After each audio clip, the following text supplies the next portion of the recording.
नमस्कार। आज देश की तमाम फटाफट खबरों में आपका स्वागत है। खबरों के लिए आपसे निवेदन है कि आप हमारे चैनल को सब्सक्राइब करें। तो बढ़ते हैं खबरों की ओर। आज गूगल ने डूडल बनाया है माइकल एंजेलो का, जो एक इतावली मूर्तिकार हैं, चित्रकार हैं, वास्तुकार हैं और उच्च पुनर्जागरण युग के कवि थे, जो फ्लोरेंस गणराज्य में पैदा हुए थे। उन्होंने पश्चिमी कला के विकास पर एक द्वितीय प्रभाव डाला था। उन्हें उनके जीवन काल के दौरान ही सबसे महान जीवित कलाकार माना जाता था। उसके बाद से उन्हें सर्वकालीन महानतम कलाकारों में से एक के रूप में वर्णित किया गया है। आज गूगल ने उनके डूडल बनाए हैं। उत्तराखंड के उत्तरकाशी जिले में रविवार को एक भीषण सड़क हादसे में 25 लोगों की मौत हो गई है। वहीं इस घटना में 3 गंभीर रूप से घायल बताए जा रहे हैं। अन्य 2 की तलाश की जा रही है। बताया जा रहा है कि मध्य प्रदेश के पन्ना जिले के 30 तीर्थयात्रियों को लेकर जा रही एक बस अनियंत्रित होकर खाई में गिर गई। दुर्घटना यमुनोत्री राष्ट्रीय राजमार्ग पर डामटा और बड़नी घाट के बीच हुई है। विवादित बयान पर लगातार हो रहे विरोध के बीच बीजेपी ने अपने नेताओं पर कार्रवाई की है।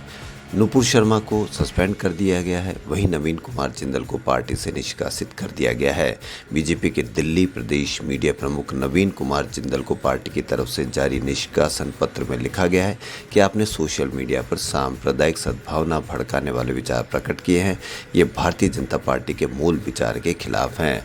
वहीं नुपुर शर्मा को लेकर जारी पत्र में लिखा गया है कि आपने पार्टी की सोच के विपरीत विचार व्यक्त किए हैं, जो कि पार्टी के संविधान के नियम के विरुद्ध है। राष्ट्रीय जनता दल प्रमुख लालू यादव ने रविवार को सत्तारूढ़ भारतीय जनता पार्टी के खिलाफ तीखा हमला करते हुए कहा कि देश गृह युद्ध की ओर बढ़ रहा है।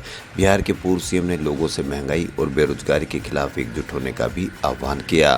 लालू यादव ने कहा कि भाजपा जिस तरह से काम कर रही है, देश गृह युद्ध की ओर बढ़ रहा है। मैं लोगों से देश में महंगाई, बेरोजगारी और भ्रष्टाचार के खिलाफ एकजुट होने का आह्वान करता हूँ। भारतीय वनस्पति सर्वेक्षण के शोधकर्ताओं ने 1 सदी से भी अधिक समय बाद अरुणाचल प्रदेश के सुदूर अंजा जिले में एक दुर्लभ पौधे की खोज की है, जिसे भारतीय लिपस्टिक पौधा कहा जाता है।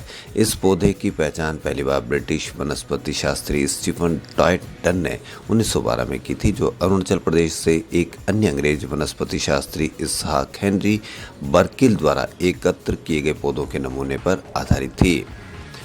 कांग्रेस के पूर्व अध्यक्ष राहुल गांधी ने भी कहा कि नफरत से सिर्फ नफरत पैदा होती है और ये भारत को जोड़ने का समय है। राहुल ने यह भी कहा कि केवल प्रेम और भाईचारा ही भारत को प्रगति के पथ पर ले जा सकता है। कांग्रेस नेता ने भारत जोड़ो हैशटैग के साथ ट्वीट किया, नफरत सिर्फ नफरत को जन्म देती है। प्यार और भाईचारे का रास्ता ही भारत को प्रगति की दिशा में ले जा सकता है। ये भारत जोड़ने का वक्त है। पैगंबर मोहम्मद पर भाजपा के 2 नेताओं की टिप्पणियों के मामले पर इस्लामिक देशों ने विरोध जताया है। कतर, कुवैत और ईरान ने भारतीय दूतावास को तलब कर अपनी आपत्ति से अवगत करवाया।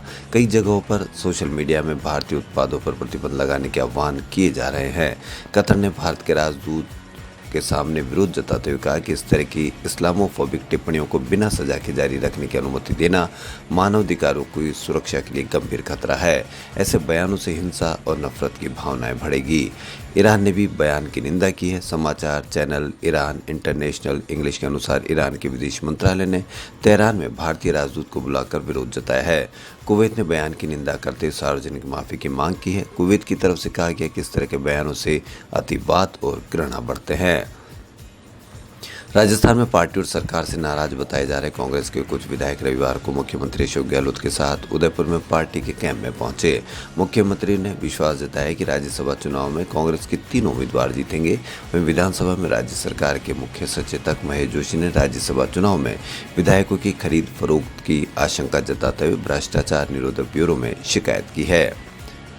भारत, चीन और नेपाल में 25 नद झीलों और जलाशयों के जल प्रसार क्षेत्रों में 2009 के बाद से 40% से अधिक की वृद्धि दर्ज की गई है, जिससे 5 भारतीय राज्यों और 2 केंद्र शासित प्रदेशों के लिए गंभीर खतरा पैदा हो गया है। एक नई रिपोर्ट में इस बात की जानकारी दी गई है। अबू धाबी में हुई आईआईएफए आईफा अवार्ड्स में शेरशाह को बेस्ट फिल्म चुना गया है। शेरशाह के हिस्से में कुल 4 अवार्ड आए। सरदार उधम सिंह के लिए विक्की कौशल को बेस्ट एक्टर और मिमी के लिए कृति सेनन को बेस्ट एक्ट्रेस का अवार्ड मिला। सुनील शेट्टी के बेटे आहन शेट्टी को फिल्म तड़क के लिए बेस्ट मेल डेब्यू का अवार्ड मिला। स्पेन के टेनिस स्टार राफेल नडाल ने 14वीं बार फ्रेंच ओपन टूर्नामेंट जीत लिया है। ये उनके करियर का 22वां ग्रैंड स्लैम खिताब जीता है। उन्होंने नॉर्वे के कैस्पर रूड को 6-3, 6-3, 6-0 से हराया। 36 साल के नडाल फ्रेंच ओपन के सबसे उम्रदराज चैंपियन हैं। फाइनल में हारे रूड 2018 से नडाल की एकेडमी में ही ट्रेनिंग ले रहे हैं। ओडिशा में विधानसभा चुनाव से 21 महीने पहले मुख्यमंत्री नवीन पटनायक ने आधी कैबिनेट बदल दी है। भुवनेश्वर के राजभवन में शपथ ग्रहण के दौरान 21 मंत्रियों ने शपथ ली, जिसमें से 10 नए चेहरे थे। कैबिनेट में राज्य मंत्री रहे जगन्नाथ सरकार को कैबिनेट मंत्री बनाया गया है। भारतीय मुद्रा यानी रुपए पर अब महात्मा गांधी की तस्वीर है। जल्दी कुछ नोटों पर नोबेल विजेता कवि रविंद्रनाथ टैगोर और देश के 11वें राष्ट्रपति missile man doctor APJ Abdul Kalam की वाटरमार्क तस्वीर देखने को मिल सकती है।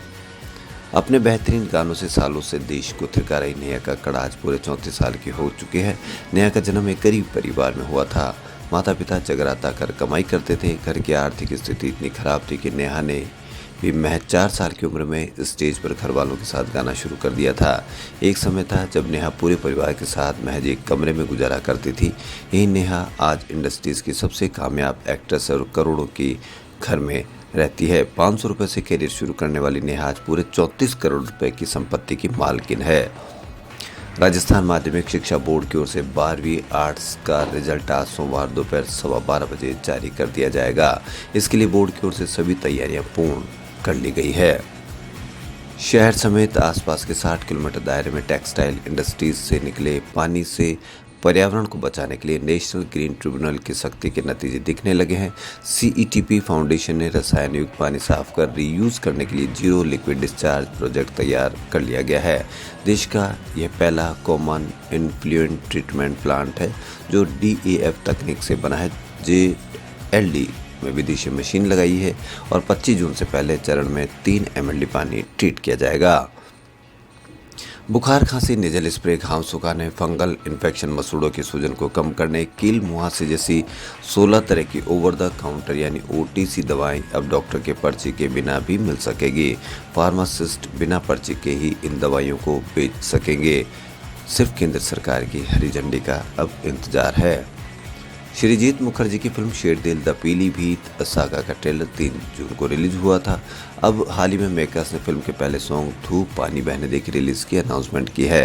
यह गाना लीड सिंगर के ने गाया है। के का आखिरी गाना 6 जून यानी आज रिलीज किया जाएगा। फिल्म क्रिटिक्स और ट्रेड एनालिस्ट तरन आदर्श ने ट्विटर पर इस बात की जानकारी दी है। एक्टर सलमान खान और उनके पिता सलीम खान को रविवार को एक धमकी भरा खत मिला है। इस मामले में बांद्रा पुलिस ने एक अज्ञात व्यक्ति के खिलाफ FIR भी दर्ज कर ली है। इस बात की जानकारी मुंबई पुलिस ने दी है। पुलिस मामले की आगे जांच कर रही है। कोरोना वायरस और मंकी पॉक्स के खतरे के बीच भारत में एक नए वायरस ने दस्तक दी है और केरल की राजधानी तिरुवनंतपुरम में नोरो वायरस के 2 मामले सामने आए हैं। हालांकि नोरो वायरस से संक्रमित दोनों बच्चों की हालत स्थिर है और उन्हें निगरानी में रखा गया है। खबरों फिलहाल इतना ही। यदि आपको हमारा चैनल पसंद आए तो लाइक, सब्सक्राइब, शेयर अवश्य करें। धन्यवाद।